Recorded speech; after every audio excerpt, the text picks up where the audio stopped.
Hello friends, study with NK channel में आपका स्वागत है। स्टूडेंट्स, विभिन्न प्रतियोगिता परीक्षाओं में बहुविकल्पी प्रश्नों को पूछा जाता है। चाहे आप सीटेट ले लीजिए, यूपी टेट ले लीजिए या कोई भी प्रकार की कंपटीशन की कोई परीक्षा हो रही है तो उसमें बहुविकल्पी प्रश्नों को पूछा जाता है, जिसमें एक प्रश्न होता है और उसके 4 विकल्प होते हैं। ऐसे प्रश्नों का आज हम लोग अध्ययन करेंगे। प्रश्न होगा, उनके 4 विकल्प होंगे। इसी प्रकार के क्वेश्चन सभी प्रतियोगिताओं परीक्षाओं में पूछे जाते हैं। तो आइए आज हम लोग देखेंगे वर्णों से संबंधित जो हमारी वर्णमाला है उसमें से जो प्रश्न आते हैं, किस प्रकार के प्रश्न आते हैं, उनके क्या विकल्प होते हैं और उनका क्या उत्तर होता है, इसके बारे में थोड़ी सी आज हम लोग चर्चा करेंगे। आइए देखते हैं।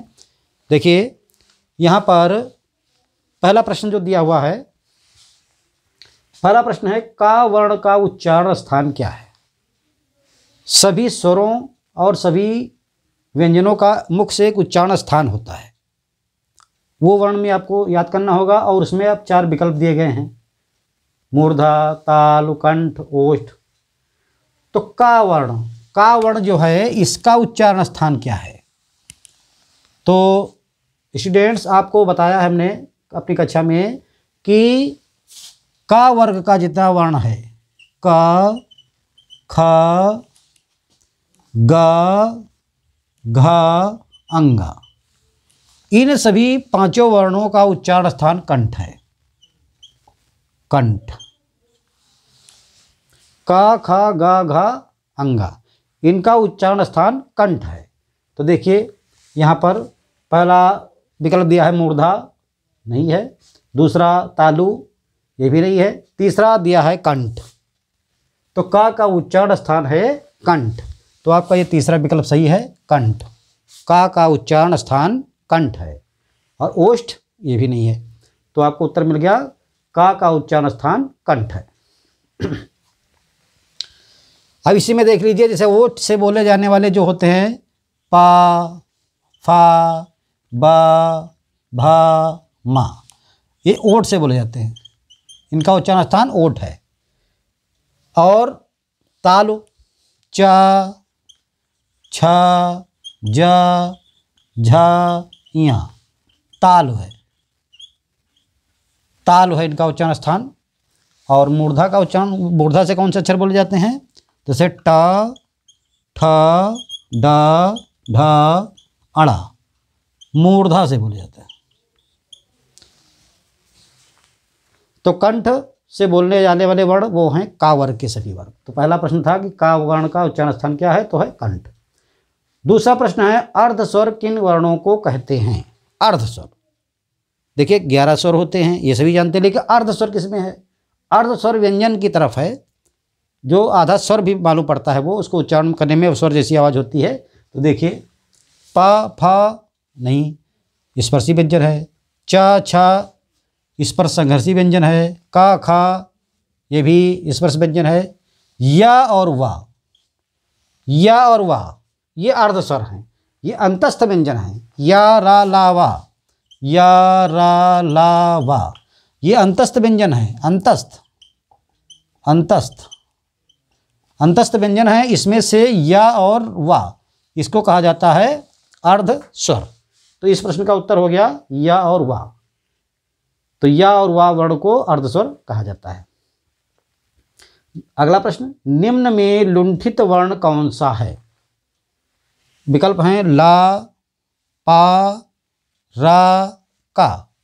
इन चारों वर्णों में से एक वर्ण लुंठित वर्ण कहलाता है। तो जैसा आप लोगों ने अध्ययन किया है, लुंठित वर्ण कहता है रा को लुंठित वर्ण कहा जाता है, ठीक है। और ला को पार्श्विक वर्ण कहते हैं। पा स्पर्शी वर्ण है और का स्पर्शी वर्ण है। वैसे तो ये सभी स्पर्शी वर्ण हैं, लेकिन का और पा स्पर्शी वर्ण है। या और रा, ये रा और ला ये है अंतस्थ व्यंजन, ठीक है। इनका अलग से नाम है। रा को लुंठित वर्ण कहते हैं और ला को पार्श्विक वर्ण कहा जाता है। अगला प्रश्न देखिए, प्रश्न नंबर 4 कह रहा है निम्न में पार्श्विक वर्ण कौन सा है। पार्श्विक वर्ण ढूंढना है। पार्श्विक वर्ण चा है, ला है, ना है, हा है।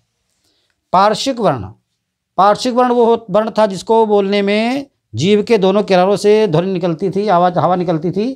तो देखिए इसमें कौन सा वर्ण था, वो था ला। इस प्रश्न का उत्तर है ला। ला पार्श्विक वर्ण है, ठीक है। और हमारा चा जो है स्पर्श संघर्षी वर्ण है, स्पर्श संघर्षी, स्पर्श संघर्षी व्यंजन है। और ये ना क्या है, ये स्पर्श व्यंजन है।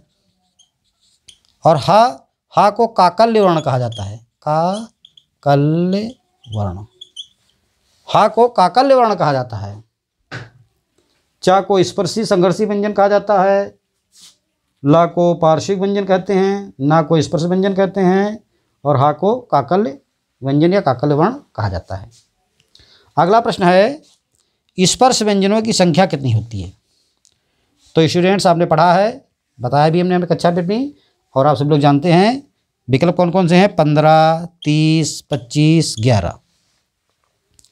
तो देखिए आपके स्पर्श व्यंजनों की संख्या, स्पर्श व्यंजनों की संख्या होती है 25।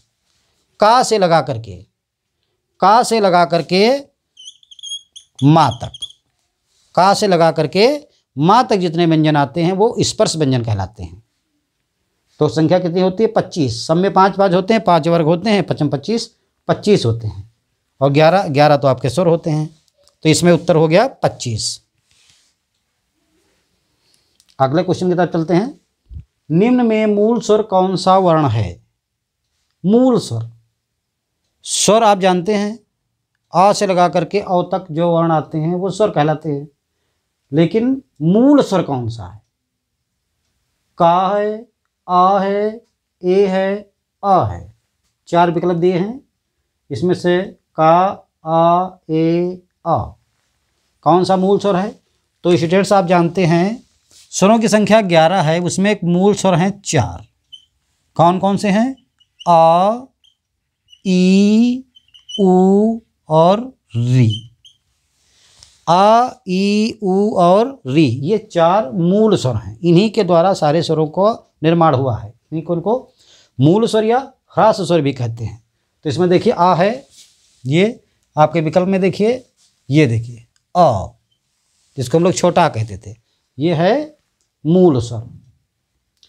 अगला प्रश्न है, अयोगवाह वर्ण कौन से हैं? ये जो विकल्प दिए गए हैं इनमें से कौन से वर्ण अयोगवाह कहलाते हैं? पा, फा कहलाते हैं, अंग, आ कहलाते हैं, या टा और चा कहलाते हैं, या आ और ई कहलाते हैं। इनमें से आपको अयोगवाह ढूंढना है। तो स्टूडेंट्स आपने पढ़ा था कि आओ तक जो होते हैं स्वर हैं, आओ तक, उसके बाद 2 स्वर जो है जिनको स्वर माना जाता नहीं है, फिलहाल होते हैं इसमें अंग और आह। अंग को अनुस्वार और आ को विसर्ग कहा जाता है। ये दोनों संयुक्त रूप से अयोगवाह कहलाते हैं, अयोगवाह। अंग और आह, अंग और आ संयुक्त रूप से दोनों को कहा जाता है, मतलब अंग को और आह को कहते हैं अयोगवाह। यहाँ पर देखिए पा और फा नहीं है, ये है आपका अंग और आह। अंग और आह को कहा जाता है अयोगवाह। अगला प्रश्न है, आ वर्ण का उच्चारण स्थान क्या है? नंबर 1 कंठ, नंबर 2 विकल्प मूर्धा, नंबर 3 ताल और नंबर 4 ओंठ। इनमें से कौन सा उच्चारण स्थान होगा आ का? तो देखिए आ और बड़े आ का उच्चारण स्थान होता है कंठ, कंठ होता है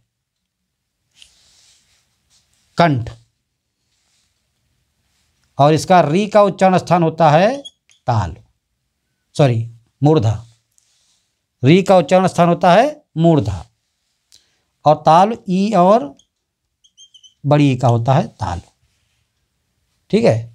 और ऊ का उच्चारण स्थान होता है ओठ।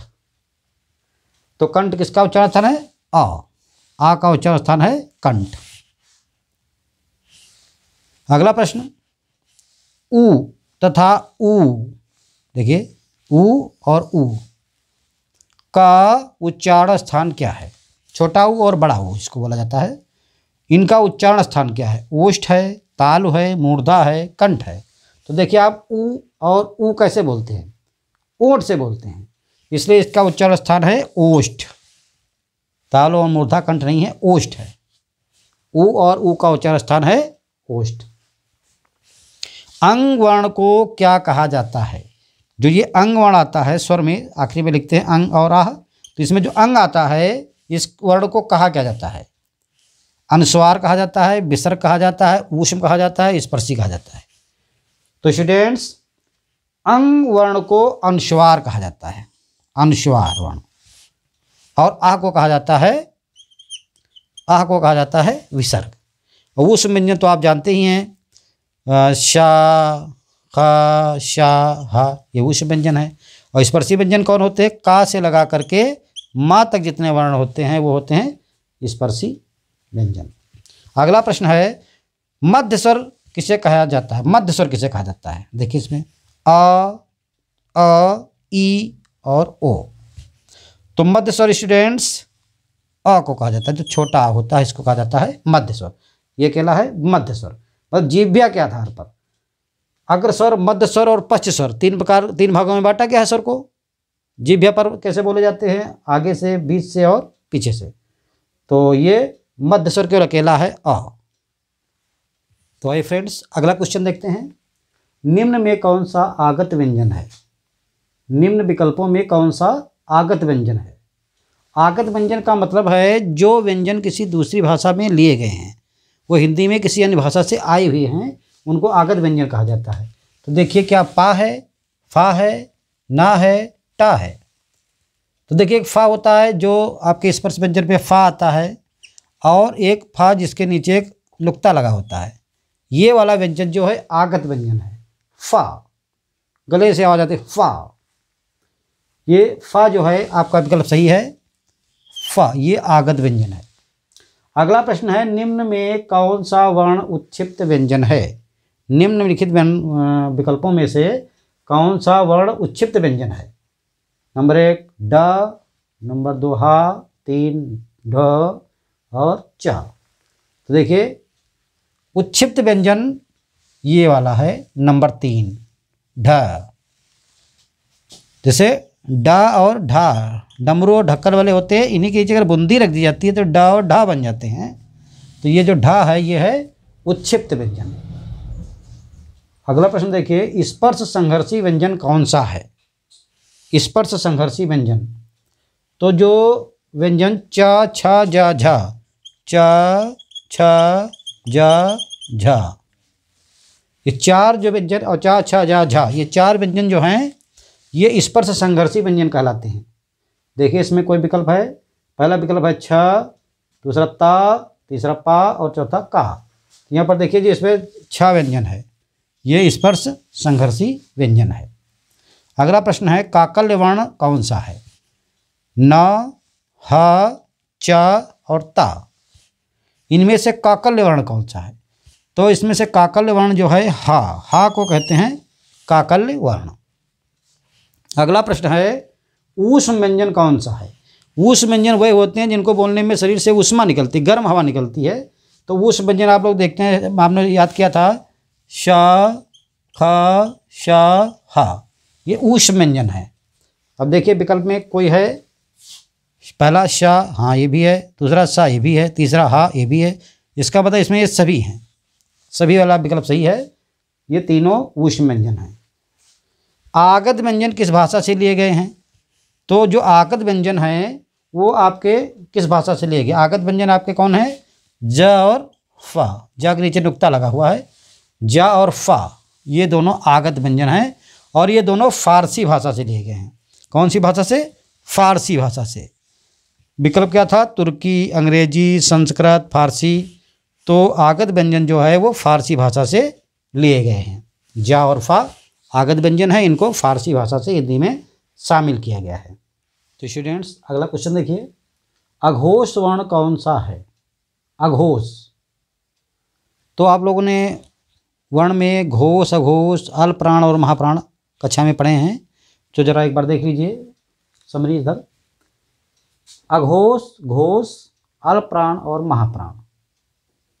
तो देखिए, वर्ण का पहला, दूसरा वर्ण, तीसरा, चौथा, पांचवा, किसी वर्ग का पहला दूसरा वर्ण जो होता है वो अघोष होता है, तीसरा चौथा और पांचवा घोष होता है। यहाँ पर देखिए प्रश्न पूछ रहा है अघोष वर्ण कौन सा है। विकल्प है का, गा, बा और मा। तो अघोष होने के लिए पहला और दूसरा प्रत्येक वर्ग का से लगा करके मा तक जितने स्पर्शी व्यंजन हैं उसमें पहला और दूसरा वर्ण जो होता है वो अघोष होता है। तो इसमें देखिए खा जो है दूसरा वर्ण है और गा तीसरा है, वो उसमें का दूसरी लाइन का दूसरा। तो ये देखिए खा आपका उत्तर सही हो गया, अघोष वर्ण है खा। अगला प्रश्न है घोष वर्ण कौन सा होता है। विकल्प है का, जा, ता, पा। इन चारों में से कौन सा वर्ण घोष वर्ण है। तो देखिए घोष वर्ण देखने के लिए हम किसी वर्ग का तीसरा चौथा और पांचवा, घोष वर्ग का होता है तीसरा चौथा और पांचवा, का से लगा करके मा तक जो स्पर्शी व्यंजन है उसमें तीसरा चौथा और पांचवा, हर लाइन का तीसरा चौथा और पांचवा वर्ण जो होता है वो होता है घोष। तो देखिए का ये प्रत्येक वर्ग पहला वर्ग है, वर्ग का पहला अक्षर है। चा, छा, जा, ये देखिए तीसरा मिल गया। जा जो है घोष वर्ण है और ता ये वर्ग का पहला अक्षर ही है, ये भी पा वर्ग का पहला अक्षर है। तो अपने वर्ग का जो पहले अक्षर और दूसरे अक्षर हैं वो अघोष होंगे और जो तीसरे चौथे और पांचवे हैं वो घोष होंगे। सघोष भी कहते हैं या घोष कहते हैं। अगला प्रश्न है अल्प प्राण कौन सा वर्ण है। अल्प प्राण पहला विकल्प है ग, दूसरा है खा, तीसरा है था और चौथा है फा। अल्प प्राण जानने के लिए देखिए इधर अल्प प्राण पहला तीसरा और पांचवा, किसी वर्ग का पहला तीसरा और पांचवा, जैसे का, खा, ग, घ, अंगा, ये एक वर्ग है का वर्ग। इसमें का पहला तीसरा और पांचवा ये हो गए अल्प प्राण, अल्प प्राण। और दूसरा और चौथा ये है महाप्राण, महाप्राण दूसरा और चौथा। और तीसरा पहला और तीसरा और पांचवा, पहला तीसरा और पांचवा जो है अल्प प्राण है और दूसरा और चौथा महाप्राण है। तो यहाँ पर पूछा अल्प प्राण कौन सा वर्ण है। तो देखिए अल्प प्राण ढूंढने के लिए पहला तीसरा और पांचवा होना चाहिए। तो देखिए ये का वर्ग का है गा अक्षर, का, खा, गा, हाँ ये तीसरा वर्ण हो गया। तो ये हो गया आपका अल्प प्राण। खा दूसरा वर्ण है, वर्ण है। था, ता, था ये भी दूसरा है। पा, फा ये भी दूसरा वर्ण है। तो ये नहीं होगा, तीसरा वर्ण जो है वो अल्प प्राण है। पहला तीसरा और पांचवा होता है हर वर्ग का, तो अल्प प्राण होते हैं। महाप्राण कौन सा वर्ण। अगला प्रश्न है महाप्राण कौन सा है। महाप्राण वर्ण कौन सा है। च, थ, द, मा, ये चार विकल्प दिए हैं। तो महाप्राण देखने के लिए आपको दूसरा और चौथा, प्रत्येक वर्ग का दूसरा और चौथा, प्रत्येक वर्ग का। तो देखिए च ये तो पहला है, ता, था ये दूसरा हो गया, द, ता, था, द ये तीसरा है, पा, फा, बा, भा, मा ये पांचवा है। अब देखिए प्रत्येक वर्ग का दूसरा और चौथा। अब इसमें दूसरा कौन सा, ये है था दूसरा है, ये अपने ता, था, दा वर्ग का दूसरा वर्ण है। तो ये महाप्राण है। दूसरा और चौथा वर्ण जो होता है किसी भी वर्ग का दूसरा चौथा वर्ण महाप्राण है। ये देखिए था इसका महाप्राण है। हा वर्ण क्या होता है। जो हा वर्ण आपका है इसको ये अघोष है, घोष वर्ण है, अल्प प्राण है या अंतस्थ है। तो देखिए हा जो है एक तो होता है महाप्राण, महाप्राण होता है, लेकिन ये महाप्राण होने के साथ साथ अघोष भी है। इसका हमने इधर कैंची गुणा किया था, इसमें इसका इसमें इसका। तो सा, खा, सा ये जो तीन ऊष्म व्यंजन हैं, सा, खा, सा जो ऊष्म व्यंजन है वो अघोष हैं, लेकिन इसमें का जो हा है वो घोष है। तो यहाँ देखिए घोष वर्ण, हा वर्ण जो है घोष वर्ण है। तो इस प्रकार आपने देखा घोष, अघोष, अल्प प्राण और महाप्राण। ये कुछ बहुविकल्पी प्रश्न थे जो आपकी काफ़ी कंपटीशन में आते रहते हैं और इनकी आप लोग प्रैक्टिस करेंगे तो आपको पूरा सा ज्ञान हो जाएगा इसके बारे में। तो ये कुछ प्रश्नों को आपने आज अध्ययन किया। मिलेंगे अगली कक्षा में, तब तक के लिए धन्यवाद।